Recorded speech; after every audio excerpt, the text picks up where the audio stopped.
નમસ્કાર દર્શક મિત્રો, જી ટીવી ગુજરાતી ન્યૂઝમાં આપનું હાર્દિક સ્વાગત છે। હવે જોઈશું સમાચાર વિગતવાર।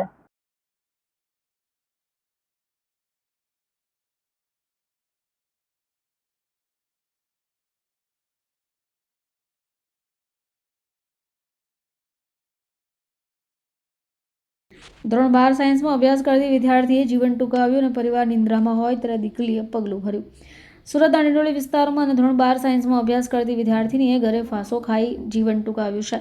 પરિવારના સભ્યો નિંદ્રામાં હોય એ દરમિયાન આ દીકરીએ પગલું ભર્યું છે અને દીકરીના મૃત્યુને લઈને પરિવાર શોકમાં છે। મૂળ યુપીનો પરિવાર હાલ સુરતના ડિંડોલી વિસ્તારમાં રહે છે। પિતા રિક્ષા ચલાવી પરિવારનું ગુજરાન ચલાવે છે। દીકરી 17 વર્ષની હોય 12 સાયન્સમાં ભણતી હતી। ગતરોજ પરિવારના સભ્યો નિંદ્રામાં હોય એ દરમિયાન દીકરીએ ગળે ફાંસો ખાઈ જીવન ટૂંકાવી લીધું। દીકરીને તાત્કાલિક હોસ્પિટલ લઈ જવાતા તેને મૃત જાહેર કરાઈ છે। બાલસોઈ દીકરીના મૃત્યુને પગલે પરિવારમાં શોક પણ છવાઈ ગયો છે। જોકે આપઘાતનું કારણ હજી સુધી સામે નથી આવ્યું। બાળકીના પિતાએ જણાવ્યું કે કોઈ પણ સમસ્યા હોય તો બાળકીએ તમામ માતા પિતાને વાત કહેવી જ જોઈએ। માતા પિતાને જાણ કરશો તો સમસ્યાનું નિરાકરણ થઈ શકે છે।